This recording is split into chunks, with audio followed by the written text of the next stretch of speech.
আলহামদুলিল্লাহ। পশ্চিম কাউনিয়া আল মামুর জামে মসজিদ ও যুব সমাজের উদ্যোগে 2 দিনব্যাপী বার্ষিক ওয়াজ মাহফিলের সম্মানিত সভাপতি, প্রধান অতিথি, বিশেষ অতিথি, সামনে থাকা মুসল্লিয়ান ইকরাম, উপবিষ্ট হযরত বুজুর্গ ওলামা ইকরাম, অত্র মসজিদের সম্মানিত ইমাম ও মুয়াজ্জিন ও পর্দার অন্তরালের মা বোনেরা, মহান আল্লাহ পাক রব্বুল আলামিনের দরবারে লাখো কোটি শুকরিয়া যে আল্লাহ পাক রব্বুল আলামিন আমাকে আপনাকে এমন মহতি মজলিসে বসার তৌফিক দান করেছে। সেই বিশ্ব মালিক, বিশ্ব প্রতিপালকের দরবারে শুকরিয়া দান করি, বলি আলহামদুলিল্লাহ। আল্লাহ পাক রব্বুল আলামিন কোরআনের এক আয়াতে বলে, কুনু মা'আস সাদিকিন, তোমরা নেককারদের সাথে থাকো। অর্থাৎ এই যে আজকে আয়োজন হয়েছে, এই আল মামুর মসজিদের মাহফিল, আমি ছোটবেলা থেকে দেখতেছি যে মাহফিল হইতেছে। এই যে মাহফিল, এটা অনেক পুরানো এক স্মৃতি। এটা এরকম ভাবে চলতে থাকবে, কিয়ামত পর্যন্ত চলতে থাকবে। মাহফিল করার কি দরকার? আসলে মাহফিল করলে লাভ কি?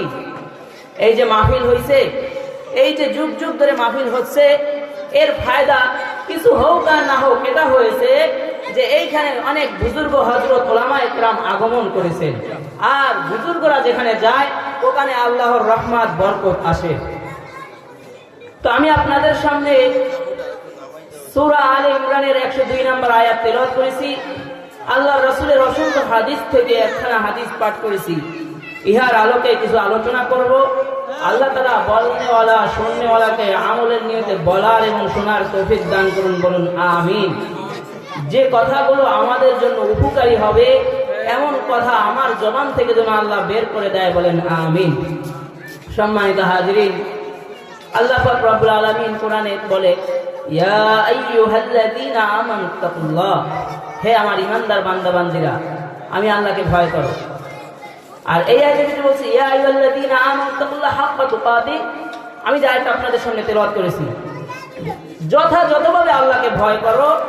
আবার পরের অংশে বলে, ওয়ালা তামুতুন্না ইল্লা ওয়া আনতুম মুসলিমুন, মুসলমান না হয়ে কিন্তু মৃত্যুবরণ করো না, অথবা মুসলমান না হয়ে কবরে এসো না। এবার আয়াতের প্রথম অংশে যে ইত্তাকুল্লাহ বলা হয়েছে, আল্লাহকে ভয় করো। আমরা তো আল্লাহকে সবাই ভয় করি, তবে আমরা কেমন ভয় করি জানেন? আমরা ওরকমের ভয় করি, আমরা আল্লাহকে ভয় করি, তবে নিজের বেলায় না, অন্যের বেলায় বড়ই আল্লাহকে ভয় করি। যেমন নিজে সারাদিন মানুষের গীবত করতে থাকে, নিজে কথায় কথায় মিথ্যা কথা বলতে থাকে, নিজে অন্যের মাল ঠকায় কিভাবে খাবে সেই চিন্তায় থাকে। কিন্তু অন্য যখন মিথ্যা কথা বলে, অন্য যখন হারাম খায়, অন্য যখন গীবত করে, তখন বলে, দেখছো দেখছো, ওর ভিতরে আল্লাহর ভয় নাই। কেননা যদি আল্লাহর ভয় থাকতো তাহলে ও এই কাজ করতে পারতো না। অথচ সে একটা মিথ্যা বলছে, অথচ সে দিনে 50টা বলে। আমি এর ভিতরে আল্লাহর ভয় আছে, কিন্তু নিজের বেলায় না, পরের বেলায়। ছোট সময় যখন ছাত্র ছিলাম, উস্তাদরা একটা গল্প বলতো, ঢাকা মাদ্রাসায় আমি পড়ছিলাম, ওখানে উস্তাদ এই গল্পটা বেশি বলতো, যে বেটা পীরের ছেলে পীর হয়, এরকম একটা কথা আছে। এক বুজুর্গ ছিল, হযরত তার সন্তানকে পীর না বানাইয়া ভাইয়ের ছেলে ভাইস্তাকে পীর বানাবে। যখন নিজের ছেলেকে পীর না দিয়া, খেলাফত না দিয়া, ভাইয়ের ছেলেকে খেলাফত দেওয়ার চিন্তা করলো, তখন ঘরের মহিলা বিবি বলতেছে, স্বামী আপনি কি পাগল হয়ে গেছেন নাকি? স্বামী আপনি কি পাগল হয়ে গেছেন নাকি? নিজের ছেলে থাকতে আপনি আপনার ভাইয়ের ছেলেকে খেলাফত দিবেন? আপনি আপনার পীরের আসনটা আপনি আপনার ভাইয়ের ছেলেকে দিয়ে দিবেন? নিজের যোগ্য সাবালক ছেলে আছে, তাহলে কেন অন্যের ছেলেকে দিবেন? পীর সাহেব বলে, বিবি তুমি কি জিনিসটা দেখতে চাও? কেন আমি আমার সন্তানকে পীরগিরি না দিয়ে আমি আমার ভাইস্তাকে দিব, দেখতে চাও? বিবি বলে, হ্যাঁ দেখতে চাই। বলে তাহলে আমার ভাইয়ের ছেলে এবং তোমার সন্তানকে কালকে সকালবেলা ডাকো। সকালবেলা যখন নিজ সন্তান আর ভাইয়ের ছেলে একসাথে উপস্থিত হয়ে গেল, পীর সাহেব কবুতরের বাচ্চা বা বলা হয় পাখি নিজের ছেলের হাতেও একটা কবুতর দিয়া দিল, ভাইয়ের ছেলের হাতেও একটা কবুতর দিয়া দিল, আবার দুজনের হাতে দুইটা ছুরি দিয়া দিল, আবার দুজনকে বলে দিল এই যে ছুরি দিলাম আর কবুতর দিলাম, এই দুইটা তোমরা জবাই করে নিয়ে আসবা, তবে টাইম হলো সন্ধ্যা পর্যন্ত, সন্ধ্যার ভিতর চলে আসবা। আর একটা শর্ত হলো যখন জবাই করবা এমন জায়গায় জবাই করবা যেখানে আল্লাহ দেখে না, এমন জায়গায় থেকে জবাই করে আনবা যেখানে আল্লাহ দেখে না, শর্ত অনুযায়ী জবাই করে নিয়ে আসবা। দোনো ভাই বের হয়ে গেল। পীর সাহেব তার নিজের সন্তানকেও দিছে, ভাইয়ের ছেলেকেও দিছে, কিন্তু পীর সাহেবের সন্তান অল্প কিছু সময় পরে রক্ত মাখা ছুরি নিয়ে চলে এসেছে। বলে কিরে জবাই দেওয়া হয়ে গেছে, কোথায় বসে জবাই দিলা? বলে অমুক জায়গায় একটা জঙ্গল আছে, ওই জঙ্গলে বসে জবাই দিছি, ওখানে আমার মনে হয়েছে আল্লাহ দেখে নাই। অথচ সন্ধ্যা বেরিয়ে গেল, এখন পর্যন্ত ভাই ছেলে আসে না। কিছু সময় পরে ভাইয়ের ছেলে উপস্থিত হয়ে গেল, কিন্তু এ আর রক্ত মাখা ছুরি নিয়ে আসে নাই, এ জ্যান্ত কবুতরটা নিয়ে আসছে আর ছুরি নিয়ে আসছে। বলে কি রে, সন্ধ্যা পর্যন্ত কবুতর আর ছুরি নিয়ে ঘুরছো, জবাই দিতে পারো নাই? বলে চাচা যান, জঙ্গলে গেছি জবাই দেওয়ার জন্য, কবুতরের গলায় যখনই ছুরি লাগাই আমি দেখতেছি আমার আল্লাহ আমাকে দেখতেছে। পানির নিচে ডুব দিয়ে জবাই দিতে গেলাম, দেখলাম আমার আল্লাহ আমাকে দেখতেছে।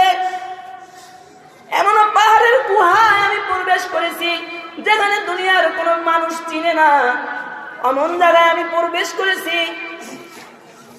কিন্তু প্রবেশ তো করেছি, কিন্তু যখনই কবুতরের গলায় ছুরিটা লাগাইলাম আমি দেখলাম আমার রব আমাকে দেখতেছে। মুমিন মুসলমান যেখানেই যাবে মুমিনের সাথে আল্লাহ সেখানে আছে।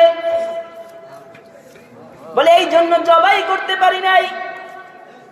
এবার স্বামী ডাক দিয়া বলে, বিবি দেখছো আমি কেন আমার ভাইয়ের ছেলেকে পীরগিরি দিতে চাইছিলাম? এটা দ্বারা আমাদের ওস্তাদরা আমাদেরকে বলতো এই যে আল্লাহকে সব সময় দেখে, আল্লাহকে দেখা যায় না কিন্তু মানা যায়, কিন্তু আমরা যা করি যেখানে যাই, পানির নিচে যাই, মাটির নিচে যাই, আসমানে যাই, সিন্ধুকের ভিতরে যাই, সব জায়গায় কিন্তু আল্লাহ দেখে। আল্লাহ এমন দেখা দেখে, আল্লাহ এমন শোনা শোনে। বলা হয় মাটি কাটতে কাটতে যদি গভীর নিচে যায়, হাজার হাজার লাখ লাখ গভীর ফুট নিচেও যদি যায়, ওই জায়গায় যে একটা পিপিলিকা হাঁটে, পিপিলিকার হাঁটার শব্দটাও আমার আল্লাহ শুনতে পান। এমন কোন জায়গা নাই যে আমার আল্লাহ দেখে না, এমন কোন জায়গা থেকে আওয়াজ হয় না যা আল্লাহ শুনে না। ঠিক এই যে ঘটনা বা গল্প যেটা বললাম, এটার ভিতর তাকওয়া আছে, এটার ভিতর যেটাই বুঝাইতে চেয়েছি। আপনি যেখানে যান, আপনি যা করেন, ফজরের নামাজ না পড়ে ঘুমায় রইছেন, আল্লাহ দেখতেছে। আপনি অন্যের মাল ঠকায় খাইছেন, আল্লাহ দেখতেছে। আপনি চুরি করছেন, দুনিয়ার কেউ দেখে নাই, আল্লাহ দেখতেছে। এটাকেই বলা হয় আল্লাহর ভয়। যথাযথ ভয় করা, প্রকৃতপক্ষে ভয় করা, নামের ভয় করা না। যদি ভয় করে, যে সন্তান পিতা মাতাকে ভয় করে ও সন্তান বিড়ি খায় না। যে সন্তান পিতা মাতার শাসনের ভয় করে ও সন্তান গাঞ্জার আসরে যায় না। যে সন্তান শাসনের ভয় করে সন্তান খারাপ হয় না। যে সন্তানের ভিতর মা বাবার শাসনের ভয় নাই, ওই সন্তান কুলাঙ্গার হয়ে যায়, ওই সন্তান গুনাহের পরিবেশে চলে যায়। ঠিক সেইভাবে আল্লাহর ভিতরে, আল্লাহর ভয় যার ভিতরে আছে, ওই বান্দা গুনাহের পরিবেশে যাইতে পারে না। আর যেই বান্দার ভিতরে আল্লাহর ভয় নাই, হাসরের ভয় নাই, বিচার দিনের ভয় নাই, ওই বান্দা সর্বদাই গুনাহের ভিতর লিপ্ত থাকে। নামাজের দাওয়াত দিলে বলে আপনি পড়েন গো, আপনারটা লাগলে আমারটাও করে দিয়েন, আমারটাও করে দিয়েন, যান। এই ছিল ইত্তাকুল্লাহ হাক্কা তুকাতি। সব সময় সর্বদা সব জায়গায় আল্লাহকে ভয় করতে হবে। এরপরে অংশ আল্লাহ বলে ওয়ালা তামুতুন্না ইল্লা ওয়া আনতুম মুসলিমুন, মুসলমান না হয়ে কিন্তু মৃত্যুবরণ করো না। এখানে দুইটা প্রশ্ন। এক হইলো আল্লাহ বলছেন মুসলমান না হয়ে, অথচ আমাদেরকে জিজ্ঞাসা করে তুমি কি বলি মুসলমান। আমাদের ধর্মের নাম ইসলাম, ধর্মের নাম মুসলমান না। আমাদেরকে মুসলমান হয়ে তারপরে মৃত্যুবরণ করতে বলছে। দ্বিতীয় প্রশ্ন, মরবেন কখন? মুসলমান না হয়ে মৃত্যুবরণ করতে নিষেধ করছে, অথচ আপনি মৃত্যুবরণ করবেন কখন আপনি কি জানেন নাকি? মৃত্যু নামক বস্তুটা আল্লাহ গোপন রেখেছে। কোরআন বলে ফাইদা জালালুম লা ইস্তাখিরুনা সাআতাও ওয়া লা ইস্তাকদিমুন। মৃত্যু নামক বস্তু যখন আসবে, মৃত্যুর সময় যখন এসে যাবে, হায়াতের রশি যখন শেষ হয়ে যাবে, আজরাইল 1 সেকেন্ড আগেও আসবে না, আর 1 সেকেন্ড পরেও আসবে না। তো যাই হোক, আল্লাহ বলছে মুসলমান না হয়ে। আমাদেরকে জিজ্ঞাসা করলে করি, আমরা বলি মুসলমান। এটার ভিতরে আমি একটা উদাহরণ দিয়ে থাকি। এই যেমন মনে করেন অর্থ মসজিদের সম্মানিত ইমাম সাহেব ওই জায়গায় একটা মাদ্রাসা খুলছে।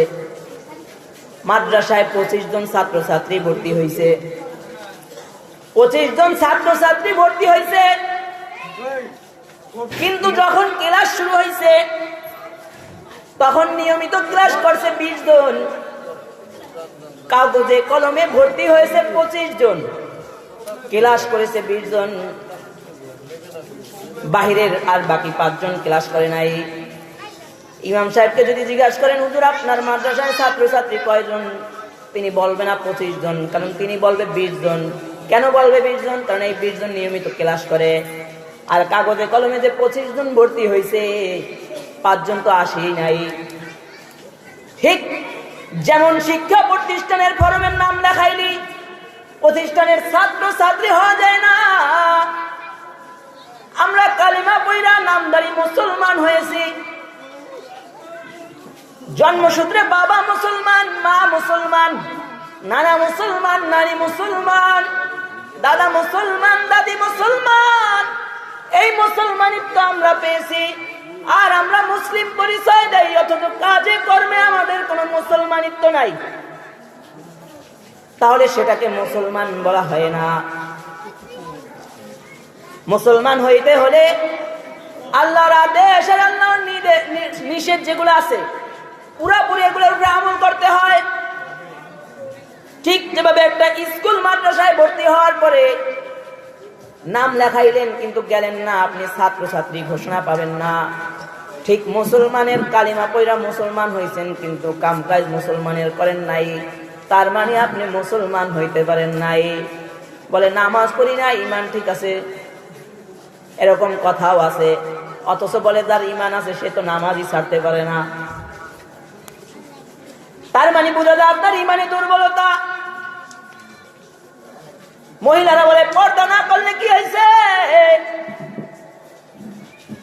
ইমান তো ঠিক আছে।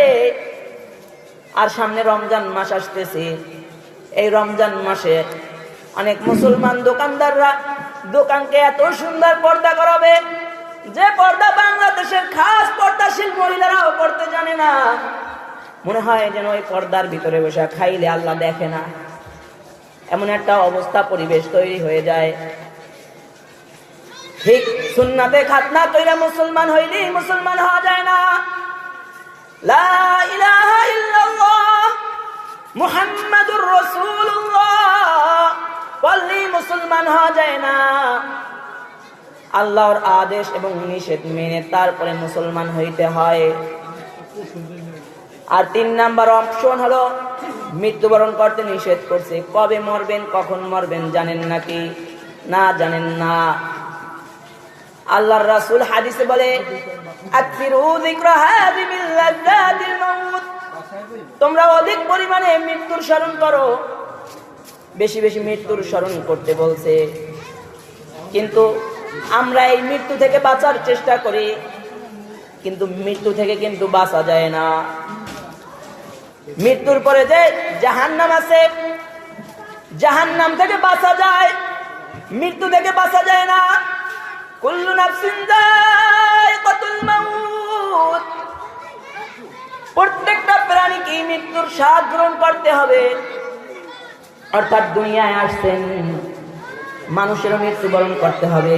গরু ছাগল যা আছে, পশু পাখি প্রাণী যা আছে, সব কিছুরই মৃত্যুবরণ করতে হবে। কিন্তু মৃত্যুটা আল্লাহ গোপন রাখছে, কখন মারা যাবেন জানেন না। অথচ নামাজ না পড়ে ঘুমায় থাকে। অথচ যদি মৃত্যুর স্মরণটা আমার ভিতরে থাকতো, ফজরের সময় যখন ঘুমাইছিলাম তখন আমার মাথায় কাজ করত, আমি যদি এখন ফজরের নামাজ না পড়ি, জোহরের আগে যদি আমি মারা যাই, তাহলে আমি বেনামাজি হয়ে মারা যাব।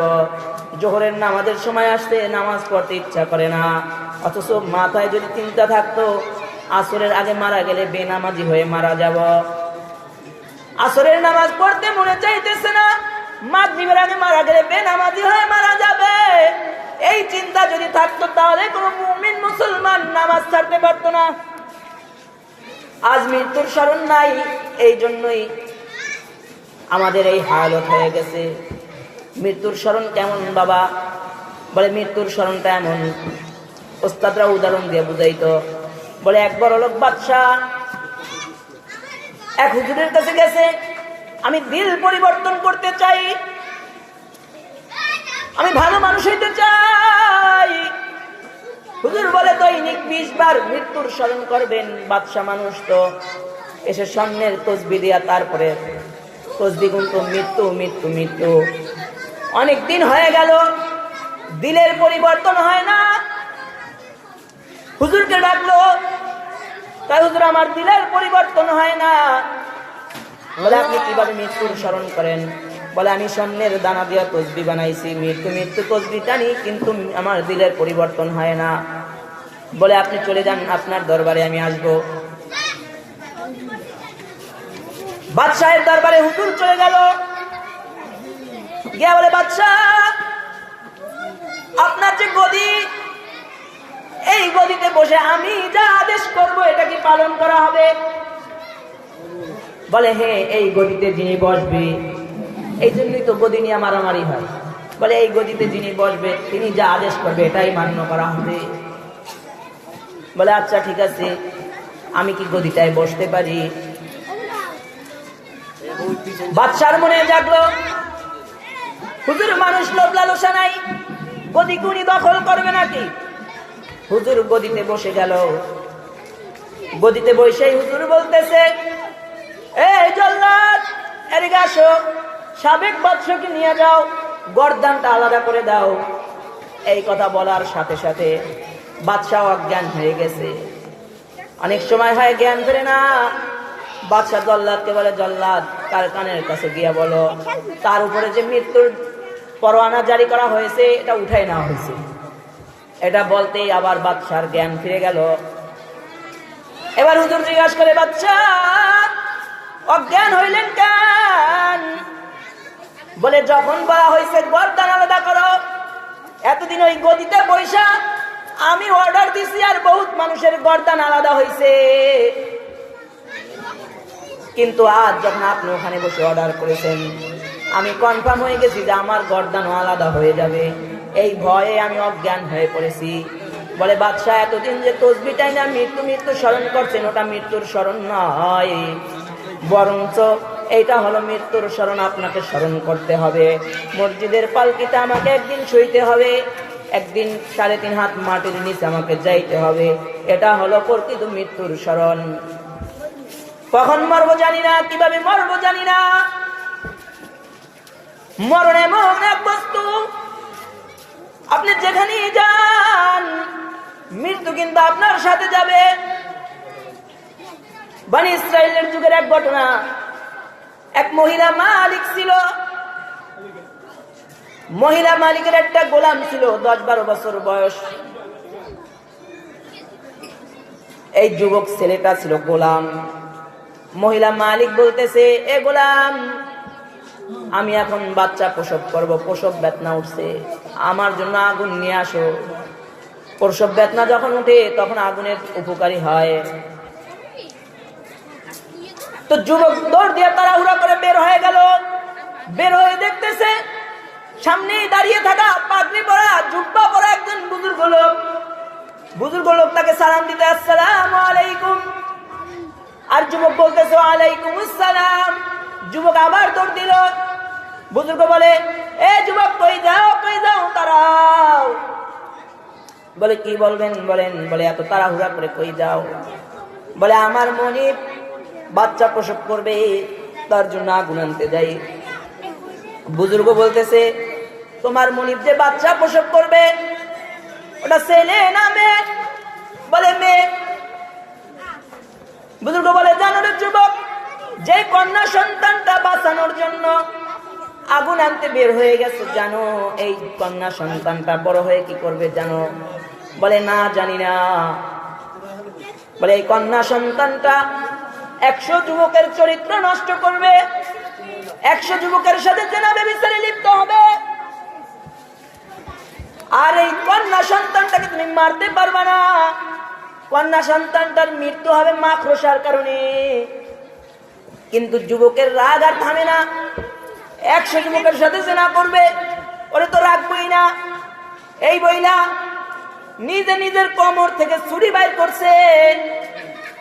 ছুরি বাইর কইরা মাত্র বাচ্চা জন্ম হয়েছে, এই মাত্র বাচ্চাটা জন্ম হয়েছে, এই কন্যা সন্তানের পেটের ভিতর ছুরি মেরে দিছে।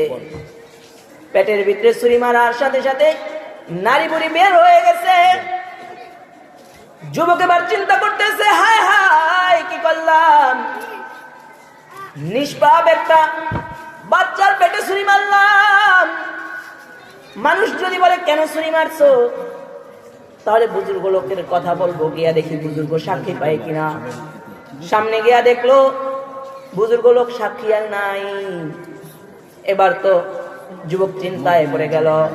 বলে আমি যদি বলি 100 যুবকের চরিত্র নষ্ট করবে এই জন্য মারছি, মানুষ তো আমায় বিশ্বাস করবে না। যুবক এই জায়গা থেকে পলায়ন করলো, শত শত দূরে চলে গেল, শত শত দূরে চলে গেল, শত মাইল দূরে চলে গেল। আর এই দিক দিয়ে আল্লাহর কথা আল্লাহ করে, ছুরি মারলে কি মানুষ মরে নাকি, গুলি মারলে কি মানুষ মরে নাকি? আল্লাহ যদি বাঁচায় রাখে তাহলে তাকে গুলি হাজার হাজার লাখ লাখ গুলি করলেও মারা যায় না। এই জন্যই তো এই মাহফিলের ইন্তেজামে একটা কমিটি ছিল, নাম ছিল ইব্রাহিম। তার বুকটা পেটে দিয়া, বুকটাকে ঝাঁঝরা করে দিয়া শহীদ হয়ে গেছে 13 সালে। যারা প্রকৃতপক্ষে মৃত্যুর স্মরণ যাদের ভিতরে থাকে, মৃত্যুকে যারা ভয় করে না, এরা জালেমের সামনে মাথা বুক সব পেতে দিয়া গুলি নিতে চায়। আর যারা বিড়ালের মতো বেঁচে থাকে, জালেম হয়ে বেঁচে থাকে, এই বেঁচে থাকা নয়। ঠিক ইন্নাল্লাহা ইনদাহু ইলমুস সাআহ ওয়া ইউনাজ্জিলুল গায়স ওয়া ইয়ালামু মা ফিল আরহাম ওয়া মা তাদরি নাফসুম মাযা তাকসিবু গাদা ওয়া মা তাদরি নাফসুম বিআইয়ি আরদিন তামুত ইন্নাল্লাহা আলীমুন খাবীর। কোরআন বলে 5টা জিনিসের এমন ইলম আছে, যে 5টা জিনিসের ইলম এক আল্লাহ বাদে আর কোনো কাউকে দেওয়া হয় নাই। এই জ্ঞানটা স্বয়ং দুনিয়ার যত ইলম আছে সকল ইলমের ভান্ডার মুহাম্মাদুর রাসূলুল্লাহ সাল্লাল্লাহু আলাইহি ওয়াসাল্লাম এই 5 জিনিসের ইলম পায় নাই। বলে 5 জিনিস কি? বলে ইন্নাল্লাহা ইনদাহু ইলমুস সাআহ, কিয়ামত কখন হবে একমাত্র আল্লাহ জানে। ওয়া ইউনাজ্জিলুল গায়স, বৃষ্টি কখন হবে আল্লাহ জানে। ওয়া ইয়ালামু মা ফিল আরহাম, নারীর গর্ভে পুরুষের নাপাক পানিটা ছেলে হবে না মেয়ে হবে, এটা একমাত্র আল্লাহ জানে। কালকে আপনি নিজে কি খাবেন, আপনার খাবার কি হবে, এটা একমাত্র আল্লাহ জানে। কখন আপনার মরণ হবে, কোথায় আপনার মরণ হবে, এটা একমাত্র আল্লাহ জানে, দুনিয়ার আর কেউ জানে না। তারপরে ওই যে যুবক ছুরি মারছে পেটের ভিতর, কারণ কার কখন মরণ হবে এটা একমাত্র আল্লাহ জানে, দুনিয়ার কেউ জানে না। ছুরি তো মারছে, মা অসুস্থ মা তার সন্তানের পেটটা সুই সুতা দিয়ে সেলাই কইরা দিছে। সেলাই করার কারণে বাচ্চাটা জীবিত হয়ে গেছে। যুবক তো অনেক দূর চলে গেছিল পালাইয়া, যুবক হয়ে গেছে, বিভিন্ন রকমের টাকা পয়সা ইনকাম করছে, জিরো থেকে হিরো হয়ে গেছে, বাড়ি অট্টালিকা করছে, বিশাল রাজপ্রাসাদ তৈরি করছে। মা বাবার কাছে চিঠি পাঠাইছে, মা বাবা জীবনে টাকা পয়সা অনেক কামাইছি, আমার জন্য এলাকার সবচেয়ে সুন্দরী মেয়ের সাথে বিবাহের ব্যবস্থা করবা। বলে যাকে পেশাদের সাথে মানায়। ঠিক বিবাহ বন্ধন হয়ে গেল। বাসর ঘরে স্বামী স্ত্রী যখন একসাথে হইল, স্ত্রীর পেটের ভিতরে দেখলে একটা কাটা দাগ দেখা যায়। স্বামী জিজ্ঞাসা করে, ও বিবি, এই কাটা দাগটা কিসের? তুমি কি কোনো অ্যাক্সিডেন্ট করছিলা নাকি? বলে না, আমি কোনো অ্যাক্সিডেন্ট করি নাই। এক জালেম যুবক আমি যখন জন্মগ্রহণ করেছি, আমার পেটের ভিতরে ছুরি মাইরা পালায় গেছে আমার মায়ের এক গোলাম। যুবক বলে, ও বিবি, তুমি যদি সেই কন্যাই হয়ে থাকো যে কন্যাটা দুনিয়ায় আসার সাথে সাথে তার পেটের মধ্যে ছুরি মারা হয়েছে, তুমি যদি সেই কন্যাই হয়ে থাকো তাহলে শোনো, তোমার পেটে যে ছুরি মারছে সেই গোলামটা ছিলাম আমি। এবার বলে, কেন ছুরি মারছি জানো? বলে, কেন মারছেন? বলে, আমি এক বুজুর্গের কাছে শুনছি তুমি 100 যুবকের সাথে জেনা করবা, এই 100 যুবকের সাথে জেনা করবা, এই জন্য তোমার পেটে ছুরি মারছি। বলে, তাই নাকি? বলে, হ্যাঁ। বলে, তুমি কি করছো? বলে, হ্যাঁ করেছি। 100 যুবকের চরিত্র নষ্ট করেছে, 100 যুবকের সাথে জেনা করেছে। এবার স্বামী বলে, এখন আমি তোমাকে মারবো না, কেননা তোমার ভবিষ্যৎবাণী আমি আর একটা জানি, তোমার মৃত্যু হবে একটা মাকড়সার মাধ্যমে। এখন তো মহিলার ভিতরে ভয় ঢুকে গেছে যে 100 যুবকের সাথে জেনা করবে, এটা সত্যি হয়ে গেছে, তাহলে মাকড়সার মাধ্যমে মরণ হবে। এবার বলে, স্বামী, আপনাকে তো আল্লাহ টাকা পয়সা কম দেয় নাই, আমিও তো তওবা করেছি, আমার জন্য এমন একটা ঘর তৈরি করেন যে ঘরের ভিতরে মাকড়সা ঢুকতে পারে না। ঠিক এমন একটা ঘর তৈরি করেছে, এমন একটা ঘর তৈরি করেছে, কাছের ঘর বানাইছে যে ঘরের ভিতর পিপিলিকাও ঢুকতে পারে না। একদিন স্বামী স্ত্রী ঘুম থেকে সকালবেলা উঠে দেখে ছাদের উপরে মাকড়সা দেখা যায়। এরপরে স্বামী ডাক দিয়ে বলে, বিবি, চা দেখো, তোমার আজরাইল মাকড়সা এসে গেছে, টাকা পয়সা খরচ করে তোমার জন্য বাড়ি বানায় দিলাম, কিন্তু এই দেখো মাকড়সা দেখা যায়। স্ত্রী বলে, আইছে, জীবনে এমন মাকড়সা কত মারলাম, আর এই মাকড়সা নাকি আমার জীবন নিবে, এই মাকড়সা নাকি আজরাইল মাকড়সা। স্বামী কি বলে, এই কথা বলার কারণে রাগের কারণে লাঠি দিয়া মাকড়সাকে পিটাইছে, পিটায় রাগের কারণে নিচে ফালায়া তারপরে পায়ের গোড়ালি দিয়া ভিজতেছে। এমন অবস্থায় মাকড়সার ভিতর থেকে বিষ বের হয়, সেটা ওই মহিলার গোড়ালির ভিতর চলে যায়। বলা হয় এত বিষাক্ত কাঁটা ছিল যে জাগায় সাথে সাথে মারা যায়। মরণ থেকে যতই পালাও, মরণ থেকে যতই পালাও, মরণ তোমায় লইবে গিরি। যদিও শুধু আকাশ পানে পালাও, সেটাই লাগায় সিঁড়ি। মরণ থেকে যতই পালাও, মরণ তোমায় লইবে গিরি। যদিও শুধু আকাশ পানে পালাও, সেটাই লাগাই সিঁড়ি। মৃত্যু থেকে পালায় যদি কেউ আসমানে পলায়ন করে, আজরাইল আসমানও তিনি মৃত্যু থেকে পালায় যদি কেউ মাটির নিচেও লুকায়, আজরাইল মাটির নিচেও যেতে পারে। বদকারের মৃত্যু বড় কঠিন, আজ নেককারদের মৃত্যু বড় সহজ। বদকারের মৃত্যু হয় আজরাইল ভয়ঙ্কর রূপে আইসা তারপরে মৃত্যু দেয়, আর নেককারদের বড় আহসানের সাথে মরণ দেয়। নেককারদের বড় আহসানের সাথে মরণ দেয়। মৃত্যু কিন্তু অনেক কঠিন। হযরত ঈসা আলাইহিস সালাম নাম শুনেছেন? ঈসা আলাইহিস সালামের মুজিজা ছিল যে তিনি কবরের পাশে দাঁড়ায় যদি বলতো, এই কবরে কে আছো দাঁড়াও, তাহলে কবরবাসী দাঁড়ায় যেত। তার আমলে দেখতেছে তার জামানায় যে এক মহিলা কবরের পাশে দাঁড়ায় কান্না করতেছে।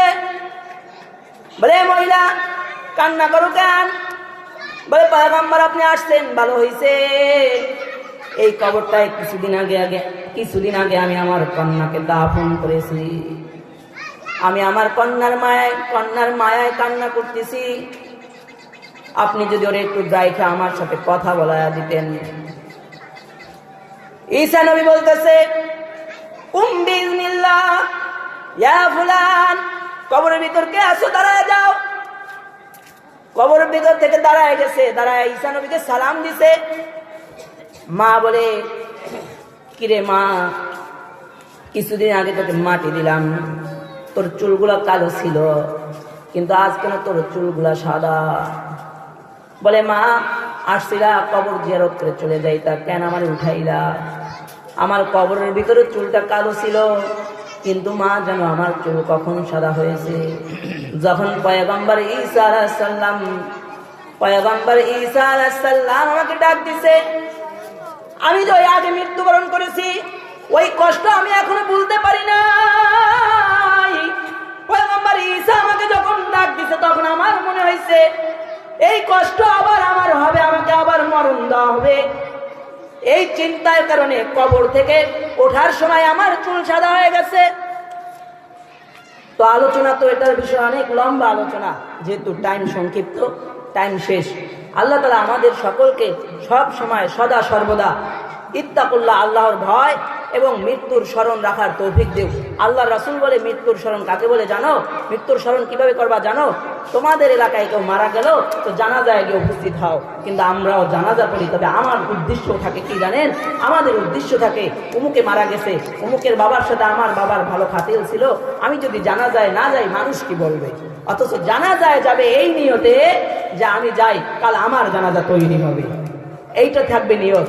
আবার অনেকে গোসল করায়, আমরা আমাদের বাবাদেরকে গোসল করাই না। এলাকায় এখন যেটা ব্যবসা হয়ে গেছে, এলাকায় 2 জন থাকে, 3 জন থাকে, এরা গোসল করায়। অথচ আল্লাহর রাসূল বলে, মৃত্যু ব্যক্তি মারা গেছে, এদের গোসল করাও, এদের গোসল করাও। কিন্তু এখন এমন এক জামানা আসছে, এলাকার 1 জন 2 জন 3 জন থাকে, এরা গোসল করায়, এরা তসবিহ টানে, মরে না কেন আর একটা, আমি বাইসে থাকি আর একটা মরুক, তাহলেই তো গোসল করায় কিছু টাকা পাই। কিন্তু না, আপনার সন্তান মারা গেছে, আপনি গোসল করান। কন্যা মারা গেছে, মা গোসল করাবে। মা মারা গেছে, কন্যা গোসল করাবে। বলা হয় এই গোসল করাইলে ওই হাত 41 দিনার গুনাহ করতে পারে না। আল্লাহু আকবার। এবং যারা গোসল করায়, অনেক সময় অনেক গোসলদাতা বের হয়ে বলে দেয়, পায়খানা করে দেয়, প্রস্রাব করে দেয় মৃত্যুর যন্ত্রণার কারণে। বলা হয় তখন বোঝা যায় যে এটা জাহান্নামী আর জান্নাতি। বলা হয় ওই দোষগুলোও যদি গোপন রাখে, আল্লাহ তাআলা হাসরের ময়দানে গোসলদাতার 70টা দোষ গোপন রাখবে। সুবহানাল্লাহ। তো আল্লাহ তাআলা আমাদেরকে সকলকে সর্বদা আল্লাহর ভয় এবং মৃত্যুর স্মরণ রাখার তৌফিক দেও। যদি কোনো মুসলমানের ভিতরে এই 2টা জিনিস থাকে, আমি আশাবাদী এই মুসলমান আর গুনাহ করতে পারে না। যেটুকু কথা বলা হয়েছে সকলকে আমল করার তৌফিক দান করুন। আমি যেহেতু এলাকার সন্তান, আপনাদের দোয়া নেওয়ার নিয়তেই আমি বলছিলাম। আল্লাহ তাআলা যেন আমার ইলমে আমলে বরকত দান করে, বলেন আমিন। আখির দাওয়ানা আলহামদুলিল্লাহি রাব্বিল আলামিন। আসসালামু আলাইকুম ওয়া রাহমাতুল্লাহ।